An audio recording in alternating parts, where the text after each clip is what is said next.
नमस्कार, मैं हूं बालकृष्ण थरेजा। आप देख रहे हैं डेली लाइव। आइए शुरुआत करते हैं आज के मुख्य समाचारों की। राम मंदिर समर्पण निधि अभियान के तहत जिला कार्यालय का उद्घाटन। विहिप कार्यकर्ता घर घर जाकर एकत्रित करेंगे चंदा। गांव फतेहगढ़ खिलेरीवास में हुई युवक की हत्या का मामला पुलिस ने सुलझाया।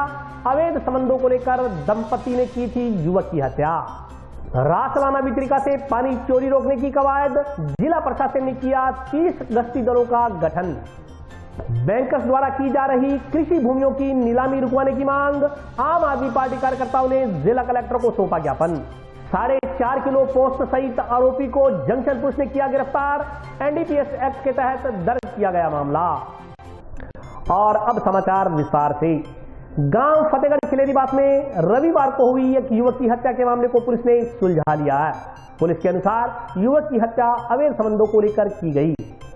नजदीकी गांव फतेहगढ़ खिलेरीवास में एक युवक की हत्या के मामले को टाउन पुलिस ने दूसरे ही दिन सुलझा लिया है। इस संदर्भ में जानकारी देते हुए टाउन थाना के एसआई कैलाश मीणा ने बताया कि मृतक की हत्या अवैध संबंधों को लेकर की गई। पुलिस ने हत्या के आरोप में फतेहगढ़ खिलेरीवास के ही निवासी राय सिंह तथा उसकी पत्नी सुमन को हत्या करने के आरोप में गिरफ्तार किया। एसआई कैलाश मीणा ने बताया कि मृतक धर्मपाल शर्मा गाँव में मेडिकल स्टोर संचालित करने का काम करता था। इस दौरान उसका नजदीकी रहने वाली सुमन नामक महिला के साथ संबंध बन गए और वह उसके घर आने जाने लगा। किसी बात को लेकर अनबन हुई और महिला सुमन तथा उसके पति राय सिंह ने एक राय होकर धर्मपाल को अपने घर बुलाया तथा नशीला पेय पदार्थ देकर उसको अचेत कर दिया। इसके बाद मुलजिमों ने तेज धार हथियार से मृतक का गले पर वार किए, जिससे उसकी मौत हो गई। मुलजिमों ने पुलिस को जांच से भटकाने के लिए मृतक का शव मोटरसाइकिल पर पीछे बांधकर काफी दूर बीच सड़क फेंक दिया ताकि यह दुर्घटना का मामला लगे। पुलिस ने अनुसंधान के दौरान मोबाइल फोन खंगाला तो उसमें रात 9:30 बजे के लगभग मृतक की सुमन से बात होना पाया गया। इस पर पुलिस ने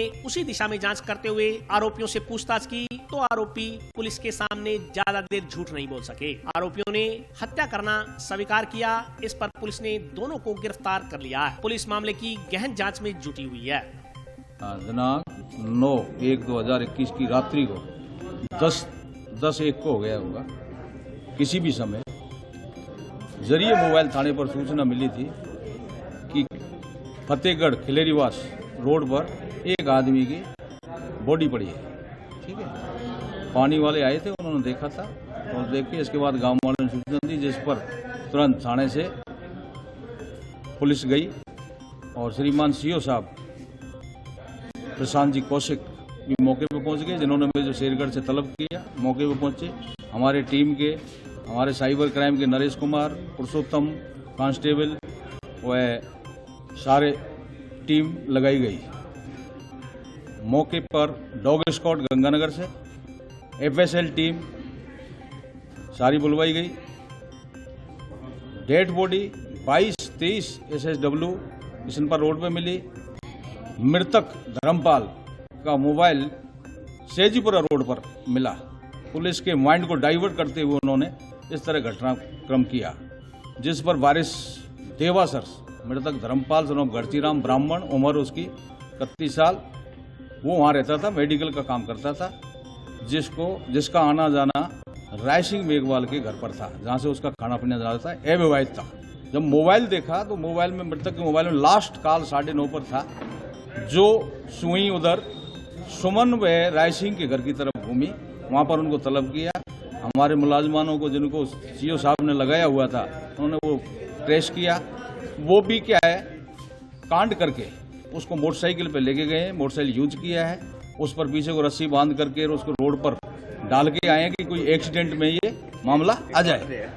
मगर पुलिस के आसूचना तंत्र से और उससे जब कथित आरोपी घर के पास गए तो उन पर हड़कंप मची और वो बोलने में भी आनाकानी करने लग गए, डरने लग गए, जिस पर सीओ साहब ने टीम के साथ में उनको तलब किया। उनसे अनुसंधान हुआ, मोबाइल जब्त किया।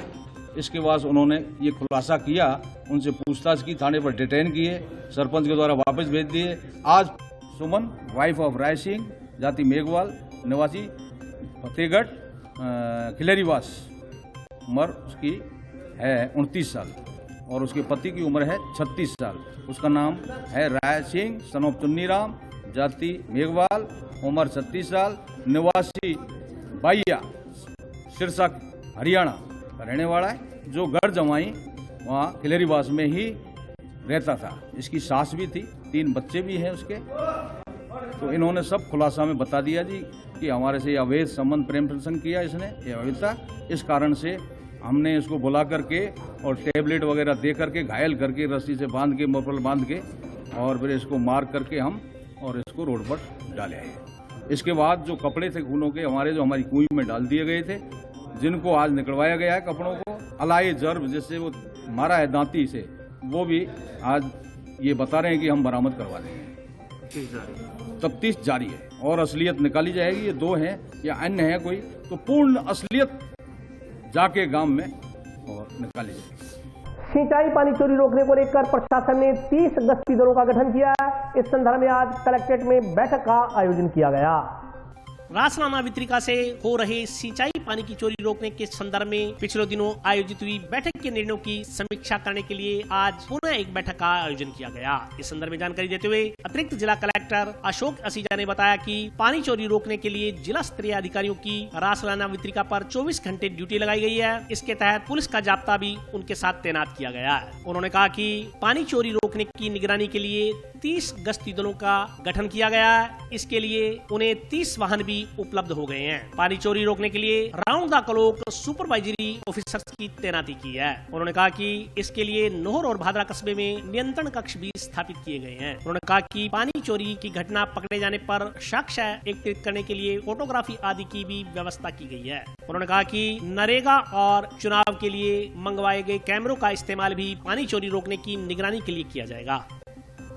भादरा और नौहर क्षेत्र में जो रासलाना वितरिका है, उसमें जो पानी की चोरी होती है, उसको रोकने के लिए जिला कलेक्टर महोदय की अध्यक्षता में बैठक आयोजित की थी, जिसमें पूर्व में भी हमारी बैठक हुई थी। उसमें जो निर्देश दिए थे कि रेगुलेशन के दौरान क्या क्या काम होने हैं, उनकी पालना कराने से संबंधित थी। तो अधिकतर काम हो गए हैं उनमें, और गश्ती दल 30 गश्ती दल स्थापित हो गए हैं और 30 गाड़ियां भी हमें मिल गई हैं। इसके अलावा हमने round the clock supervisory officer जिला स्तरीय अधिकारियों को और ब्लॉक स्तरीय अधिकारियों को सुपरवाइजरी ऑफिसर लगाया है। वो सुपरवाइजरी ऑफिसर भी वहीं मॉनिटरिंग करेंगे और राउंड द क्लॉक मजिस्ट्रेट की भी नियुक्ति की है, वो भी वहीं रहेंगे। पुलिस की मोबाइल पार्टीज भी होंगी और पुलिस के लोग जो हैं वो गश्ती दल के साथ भी होंगे।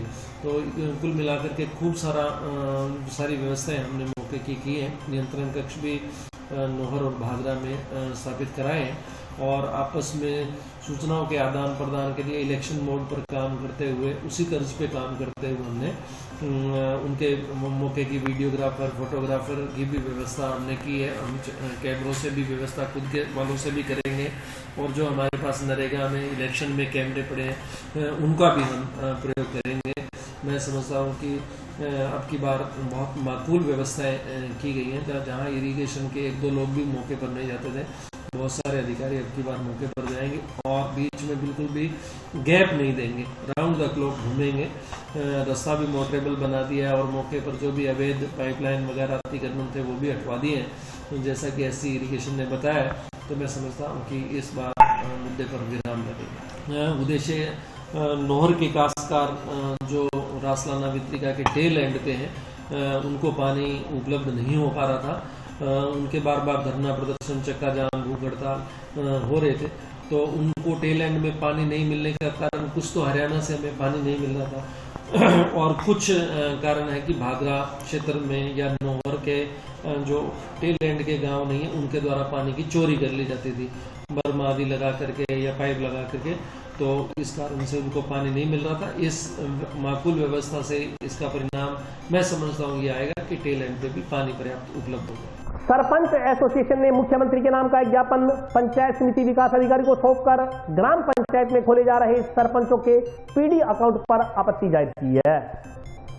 सरपंच एसोसिएशन के पदाधिकारियों ने मुख्यमंत्री के नाम का एक ज्ञापन आज पंचायत समिति विकास अधिकारी को सौंपा। ज्ञापन में कहा गया है कि सरकार द्वारा पीडीएफ अकाउंट खोले जा रहे हैं जो किसी भी रूप में प्रासंगिक नहीं है। उन्होंने कहा कि खातों में ट्रांजैक्शन की व्यवस्था जो पहले से चली आ रही है उसे यथावत रखा जाए, अन्यथा सरपंचों के पास किसी प्रकार का कोई अधिकार नहीं रहेगा। सरपंच एसोसिएशन के पदाधिकारियों ने चेतावनी दी कि यदि सरकार ने अपनी हठधर्मिता के चलते पीडीएफ अकाउंट खोले तो सरपंच अपने अपने पद से इस्तीफा देते हुए अपनी ही पंचायतों का घेराव करेंगे तथा सामूहिक रूप से राज्य सरकार के खिलाफ आंदोलन छेड़ेंगे। आज हम वीडियो साहब के मार्फत हमारे महोदय मुख्यमंत्री साहब से यही ज्ञापन देना चाहते हैं कि जो सरपंचों के पीडी अकाउंट जो पंचायतों के खोले जा रहे हैं उसके विरोध के अंदर भी पहले जो आज पंचायती राज 1959 से चालू है और जैसे चलता आ रहा है पंचायतों में जो बैंक का अकाउंट है वैसे ही रहना चाहिए और ये चीज़ हमें कभी बर्दाश्त नहीं होगी और इस पे नहीं हम काम करेंगे।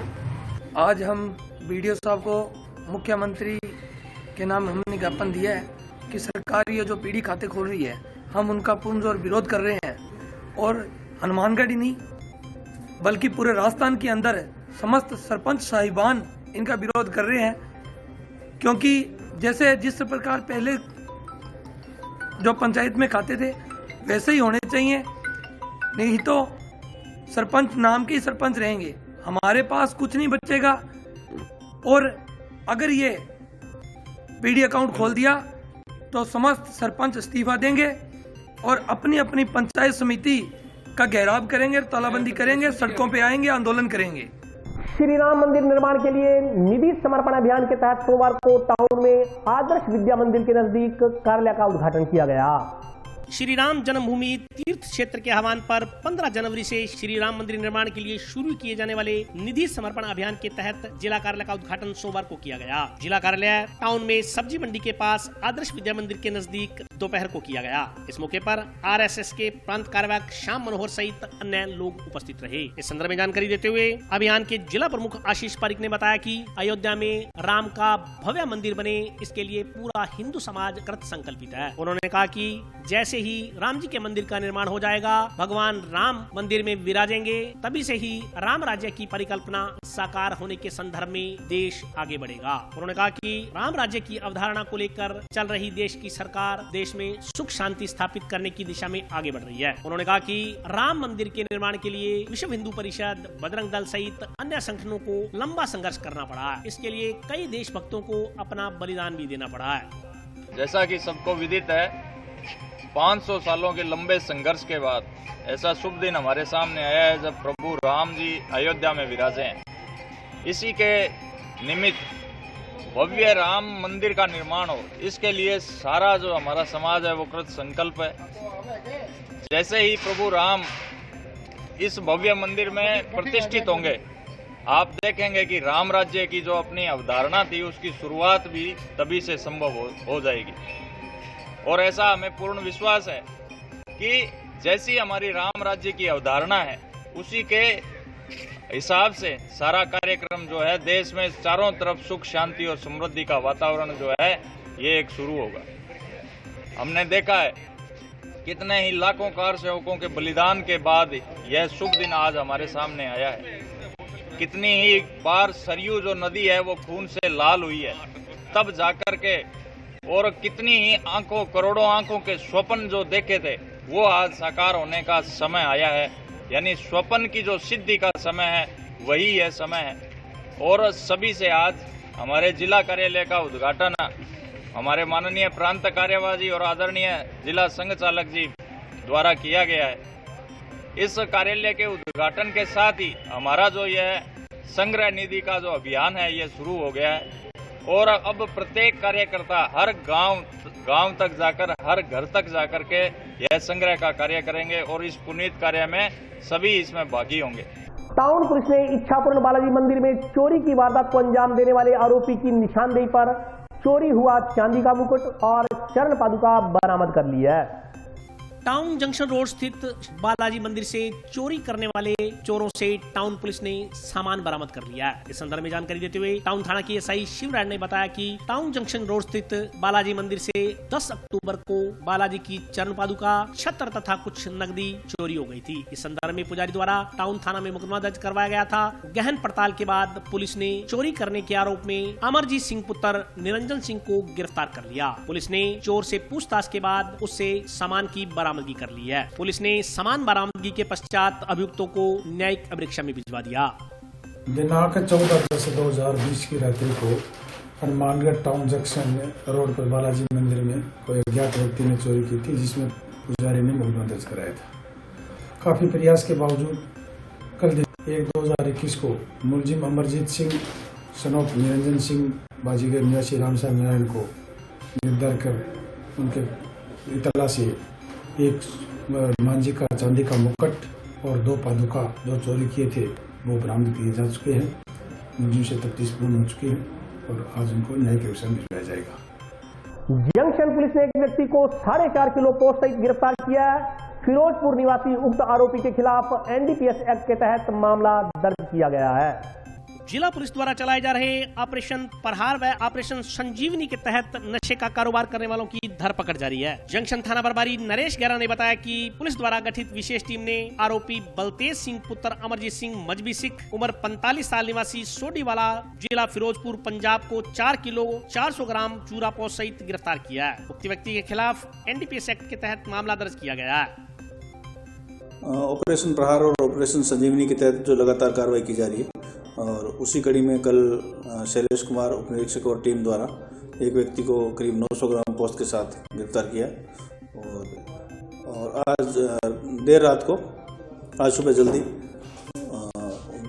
विशु वर्मा उप निरीक्षक में टीम द्वारा एक व्यक्ति को करीब 4.5 किलो 4 किलो 400 ग्राम पोस्ट सहित गिरफ्तार किया और मुकदमे दर्ज कर रहे हैं। आगे तफ्तीश की जा रही है कि कहाँ से लाए थे, कहाँ ले जा रहे थे या खुद के यूज के लिए ले रहे थे, वो अनुसंधान किया जा रहा है। हाँ, एक मुलजिम फिरोजपुर का है तो उसका रिकॉर्ड मंगवाया जा रहा है और एक यहाँ लोकल का है तो उसका भी रिकॉर्ड दिखवाया जा रहा है। और अभी वक्त ब्रेक का, हाजिर होता हूँ छोटे से ब्रेक के बाद।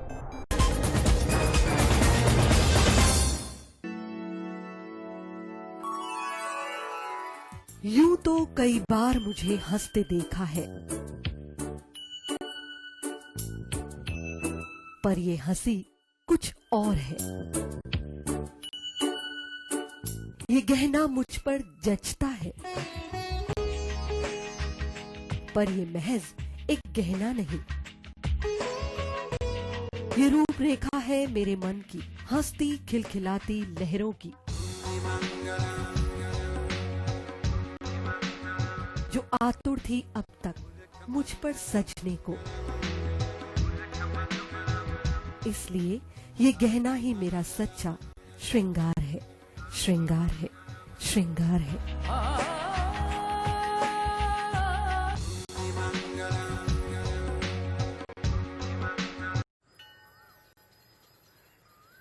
अरे बबलू, लॉकडाउन खुलते ही टहलने निकल पड़े।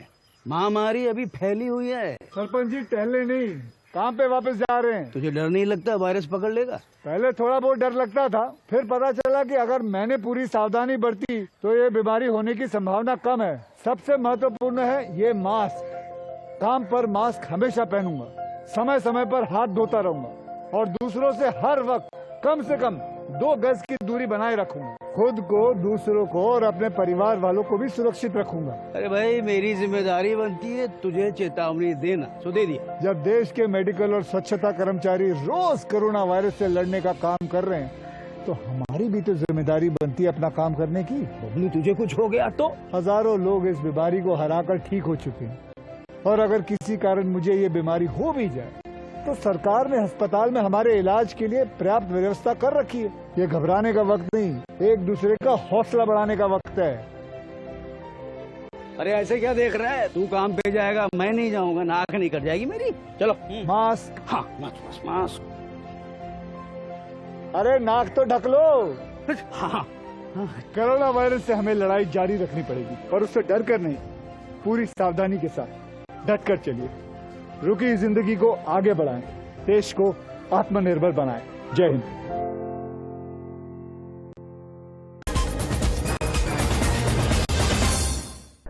ब्रेक के बाद स्वागत है। आइए नजर डालते हैं अगले समाचारों पर। आम आदमी पार्टी पदाधिकारियों ने जिला कलेक्टर को ज्ञापन देकर बैंकर्स द्वारा की जा रही किसानों की जमीनों की नीलामी रुकवाने की मांग की है। किसानों की जमीनों की नीलामी रुकवाने की मांग को लेकर सोमवार को आम आदमी पार्टी कार्यकर्ताओं ने मुख्यमंत्री के नाम का ज्ञापन जिला कलेक्टर को सौंपा। ज्ञापन में कहा गया है कि एक तरफ केंद्र सरकार काले कृषि कानून लागू कर किसानों को परेशान कर रही है, वहीं दूसरी ओर राज्य सरकार भी कुछ इस तरह से ही अलग अलग तरीके से किसानों को परेशान करने में लगी है। ज्ञापन के अनुसार किसान कर्ज माफी वादा कर सत्ता में आई प्रदेश की कांग्रेस सरकार ने किसानों का कर्जा माफ नहीं किया। जिले के नौहर तहसील के 22 किसानों की जमीनों की नीलामी सूचना निकाली गई है। जिन किसानों की जमीन नीलाम की जा रही है वो सभी किसान साधारण किसान हैं तथा अधिकांश के पास 20 बीघा से भी कम भूमि है जो बारानी है। ज्ञापन के अनुसार वर्षा पर आधारित इस क्षेत्र में पिछले कई वर्षों से पैदावार ना के बराबर हो रही है। फसल उत्पादन कम होने या किसान की लागत ही पूरी नहीं हो पा रही, ऊपर से फसलों के लिए निर्धारित न्यूनतम समर्थन मूल्य पर फसलों को नहीं खरीदा जा रहा, जिससे फसलों का उचित मूल्य किसानों को नहीं मिल पा रहा। इससे किसानों को दोहरा नुकसान हो रहा है। ऐसी स्थिति में जिन किसानों ने बैंक से लोन ले रखा है वे चुका नहीं पा रहे। बैंकर्स द्वारा बार बार वसूली के लिए किसानों पर दबाव बनाया जा रहा है। इससे परेशान होकर किसान अपना मान सम्मान बचाने के लिए आत्महत्या करने को मजबूर है। ज्ञापन में बैंकर्स को राजस्थान के किसी भी किसान की जमीन नए नीलाम करने के लिए पाबंद करने की मांग की गई है। ज्ञापन देने वालों में सुरेंद्र बेनीवाल, गोपाला राम, सुरेंद्र जाखड़, सुभाष पारिक, भूप सिंह गुड़ेश्वर, अशोक कुमार सहित अन्य लोग मौजूद थे। एक तरफ जहां किसानों की हित से ये राजस्थान की सरकार जनता को दिखावा मात्र कर रही है। दिल्ली के अंदर जो किसान आंदोलन चल रहा है, 3 जो काले कानून बने उनको उनके समर्थन में ये कांग्रेस सरकार लोगों के जनता के दिखावा मात्र कर रही है। एक तरफ खुद राजस्थान सरकार अपने राज्य के अंदर 2 महीनों के अंदर जो कर्जा माफी की बात की थी उससे मुकर गई और आज लगातार पेपर के अंदर पत्रिका राजस्थान पत्रिका, भास्कर न्यूज़पेपर में लगातार जमीनों के नीलामी के आदेश आ रहे हैं। और हम आम आदमी पार्टी के बैनर तले राज्य सरकार को ये फरमान पहुंचाना चाहेंगे कि लगातार अगर जमीनों की नीलामी के आदेश आप निकालोगे तो हर जिले मुख्यालय पर राज्य सरकार के खिलाफ आम आदमी पार्टी के बैनर तले हम प्रदर्शन करेंगे और घेराव करेंगे। राजस्थान की सरकार कह रही है हमने किसानों का कर्जा माफ़ कर दिया है। इससे पहले भाजपा की सरकार कह रही थी हमने किसानों का माफ़ किया है। तो मैं दोनों पार्टियों से पूछना चाहता हूँ, भाजपा और कांग्रेस से, कि यदि किसानों का कर्जा माफ़ कर दिया है तो ये नौहर तहसील के जो 22 काश्तकार हैं जिनकी ज़मीन की नीलामी की जा रही है, ये नीलामी क्यों की जा रही है? यदि कर्जा माफ़ होता तो बैंक ज़मीन नीलामी नहीं करता। हमारी पार्टी किसानों की ज़मीनों की जो नीलामी है उसका पुरजोर विरोध करती है और किसी भी सूरत में किसानों की ज़मीन नीलाम नहीं होने देंगे। जब भारत का किसान अपनी आन बान और शान बचाने के लिए दिल्ली में पड़ाव डालता है तो राजस्थान का किसान जो है वो राजस्थान में अपनी जमीन जाने के लिए राजस्थान की विधानसभा का घेराव भी कर सकता है। इस चीज़ को जो है वो कांग्रेस की वर्तमान में सत्ता में बैठी सरकार गंभीरता से सोचे। गो हत्या आरोपी से मारपीट करने के मामले में टाउन पुलिस ने गांव बावरियावाली ढाणी निवासी 3 व्यक्तियों को गिरफ्तार किया है। बीते वर्ष 6 जून को गांव बावरियावाली ढाणी में एक व्यक्ति पर बछड़े का वध करने का आरोप लगाते हुए ग्राम के कुछ लोगों ने टाउन थाना में मुकदमा दर्ज करवाया था। इस संदर्भ में टाउन थाना के एसआई कृष्ण कुमार ने जानकारी देते हुए बताया कि अनुसंधान के बाद आरोपी को पिछले माह गिरफ्तार कर जेल भिजवा दिया गया। इसी संदर्भ में अभियुक्त के साथ मारपीट करने के आरोप में अभियुक्त द्वारा भी मामला दर्ज करवाया गया था। जाँच के बाद पुलिस ने सही राम, विनोद कुमार तथा मुंशी राम को अभियुक्त के साथ मारपीट करने के आरोप में सोमवार को गिरफ्तार किया। एएसआई कृष्ण कुमार ने बताया कि अभियुक्तों को न्यायिक परीक्षा में भिजवा दिया गया है। दिनांक 6/6/2020 को सक 20 HMS बावरियावाली ढाणी में गोपीराम के घर पर गाय के कटे हुए सर, खाल आदि बरामद हुई थी, जिस पर सरपंच हरदीप सिंह ने मुकदमा दर्ज करवाया था। और उस दौरान ही मुलजिम गोपीराम के साथ कुछ ग्रामवासियों ने मारपीट की थी, जिसका प्रकरण गोपीराम द्वारा दर्ज कराया गया था। मुलजिम गोपीराम को गो हत्या के जुर्म में दिनांक 21/12/2020 को गिरफ्तार कर न्यायिक परीक्षा में भिजवा दिया गया है। और जो मुलजिम गोपीराम द्वारा जो प्रकरण दर्ज करवाया गया था उस प्रकरण में श्रीमान प्रशांत कौशिक अतिरिक्त पुलिस उप अधीक्षक SST सेल हनुमानगढ़ और इसके पश्चात श्रीमान जसाराम जी बोस अतिरिक्त पुलिस अधीक्षक हनुमानगढ़ और इसके बाद श्रीमान राजेंद्र कुमार मीणा अतिरिक्त पुलिस अधीक्षक भादरा द्वारा अनुसंधान किया गया। प्रकरण में अनुसंधान से मुलजिम विनोद कुमार, सहीराम और मुंशीराम के विरुद्ध जुर्म 341, 323, 325, 308 और 34 भारतीय दंड संहिता का प्रमाणित पाए जाने पर प्रकरण की अग्रिम कार्रवाई हेतु पत्रावली मुझे प्राप्त हुई थी और जिस पर मैंने तीनों मुलजिमों को कल दिनांक 10/1/2021 को गिरफ्तार कर आज न्यायालय में पेश किया, जिन्हें न्यायिक अभिरक्षा में भिजवाया जा चुका है। बात गौ हत्या को लेकर इन मुलजिमों को अचानक गुस्सा आ गया था, जिस पर इन्होंने उनके साथ मारपीट कर दी थी। प्रकरण में और अनुसंधान जारी। हाँ, प्रकरण में मुलजिमानों द्वारा जिन लाठियों से मारपीट की गई थी उन लाठियों को बरामद कर लिया गया है। गोलूवाला निवासी हरिकृष्ण नामक व्यक्ति ने पुलिस अधीक्षक को ज्ञापन देकर घर में घुसकर महिलाओं से छेड़छाड़ करने के आरोपियों को गिरफ्तार करने की मांग की है। गोलूवाला निवासी हरिकृष्ण नामक व्यक्ति ने सोमवार को जिला पुलिस अधीक्षक को ज्ञापन देकर एफआईआर संख्या 385 में निष्पक्ष जांच करवाने की मांग की है। परिवादी ने बताया कि उसने 16/12/2020 को पुलिस थाना गोलूवाला में कुछ लोगों के विरुद्ध 452, 323, 354 आईपीसी में मामला दर्ज करवाया था। इस प्रकरण में तफ्तीश गोलूवाला थाना के एएसआई राम प्रताप कर रहे हैं। इस प्रकरण में अभियुक्त ओम प्रकाश की गिरफ्तारी हो चुकी है तथा प्रवीण कुमार फरार है। ओम प्रकाश के पिता ने 11 जनवरी को मीडिया में मिथ्या समाचार प्रकाशित करवा मामले को उलझाने का प्रयास किया। हरिकृष्ण ने आरोप लगाया कि ओम प्रकाश व प्रवीण द्वारा उसके घर में घुसकर उसकी पत्नी के साथ बदसलूकी करने व तेज धार हथियार की चोट मारने का अपराध किया। इस संदर्भ में साक्ष्य भी पुलिस अधीक्षक के समक्ष प्रस्तुत किए गए हैं। उन्होंने कहा कि उक्त मुकदमे में तफ्तीश बदलने के लिए भी उन्होंने प्रार्थना पत्र दिया। उन्होंने कहा कि आरोपियों ने मामले की तफ्तीश जांच करवाने का प्रयास किया, लेकिन वे पहले से ही तफ्तीश कर रहे पुलिस अधिकारी से तफ्तीश जारी रखवाना चाहते हैं। सर, हमारा ये घर पे ओम प्रकाश और उसके पुत्र प्रवीण ने गोलूवाला में घर में घुस करके मेरी पत्नी के साथ मारपीट की और बेइज्जती की थी। उसके बाद में पुलिस वालों ने इसको घर से उठाया और लेके गए। उसमें तफ्तीश की, गोलूवाला ने बढ़िया तफ्तीश किया था उसमें। अब वो जो आरोपी है उसमें से एक तो गिरफ्तार हो चुका है और दूसरा आरोपी अभी तक गिरफ्तार नहीं हुआ। अब ये ओम प्रकाश है, इसके माता पिता जो वृद्ध है और वृद्ध होने का ये फायदा उठा रहे हैं। जगह जगह जाके अफसर के आगे ये रोना रोते हैं, जिस वजह से ये हमारे को मतलब प्रेशराइज करते हैं भी ये दबाव में आ जाए तो हमारे साथ ये राजीनामा कर ले और हमारे ऊपर और हमारे रिश्तेदारों के ऊपर ये झूठे मतलब आरोप लगा रहे हैं कि मारपीट हमारे साथ कर रहे हैं जी, ये कर रहे हैं जी, वो कर रहे हैं जी, मतलब झूठा हमारे को दबाने का प्रयास कर रहे हैं। हाँ, आज एक तो सीओ साहब को और एक एसपी मैडम को जो बहुत ही अच्छे हैं, हमारी अच्छी सुनवाई की है उन्होंने, उनको एक दोबारा अर्जी देने के लिए आए हैं मैडम, हमें इस झूठे मुकदमे से इनसे बचाने का प्रयास करें। कृषि प्रोत्साहन नीति को लेकर कलेक्ट्रेट में बैठक का आयोजन किया गया। बैठक में कृषि प्रसंस्करण को लेकर ऋण आवेदनों पर विचार विमर्श किया गया।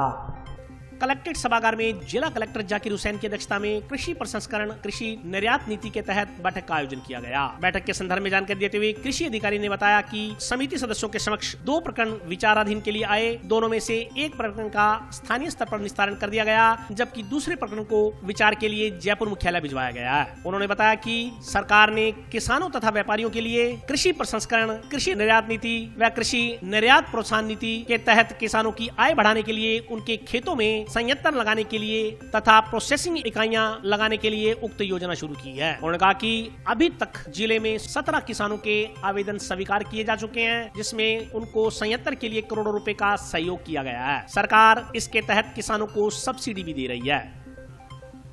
आज कृषि प्रसंस्करण कृषि निर्यात प्रोत्साहन नीति 2019 के संबंध में बैठक थी। इसमें 2 प्रकरण वेयर हाउस के आए हुए थे। उसमें एक भादरा का 90.82 लाख रुपए का और एक पीड़ीगंगा में 2 करोड़ रुपए की लागत के वेयर हाउस निर्माण थे, जिसमें जिला स्तरीय सहायता स्वीकृति समिति में 1 करोड़ रुपए तक की सीमा होने के कारण एक प्रकरण यहीं स्वीकृत किया गया और जो 2 करोड़ वाला प्रकरण था वो जयपुर निदेशालय में स्वीकृति के लिए भिजवाया गया। किसानों के लिए और व्यापारियों के लिए राजस्थान सरकार ने कृषि प्रसंस्करण कृषि व्यवसाय कृषि निर्यात प्रोत्साहन नीति किसानों की आय बढ़ाने के लिए उनके खेतों पर प्रोसेसिंग इकाइयां लगाने के लिए योजना शुरू की है। बहुत ही उत्तम योजना है, पूरे देश में सबसे बढ़िया ये योजना है। इसमें अभी तक कुल 17 प्रकरण स्वीकृत किए जा चुके हैं हनुमानगढ़ में और किसानों और उद्यमियों को बहुत लाभ दिया जा रहा है। हाथों हाथ उनको सब्सिडी दी जा रही है। और आज के लिए बस इतना ही। कल फिर हाजिर होता हूं नए समाचारों के साथ। तब तक के लिए नमस्कार।